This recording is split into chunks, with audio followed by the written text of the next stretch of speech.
Final লেয়ারটা দিয়ে আমি এটার উপর কিছু ক্রিম দিয়ে আমি একটা কোটিং করে ফ্রিজে সেট হওয়ার জন্য রেখে দিব, যাতে আমার ফাইনাল কোটিংটা করার পর কেকটার মধ্যে ক্রাম্বগুলো লেগে না থাকে।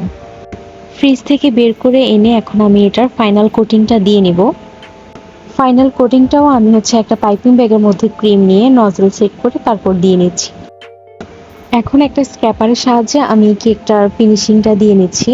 পাশে ফিনিশিং দেওয়া হয়ে গেলে আমি উপরেও ফিনিশিংটা করে নেব। এখন আমি ডেকোরেশনের জন্য উপরে চকলেট গানাশ দিচ্ছি।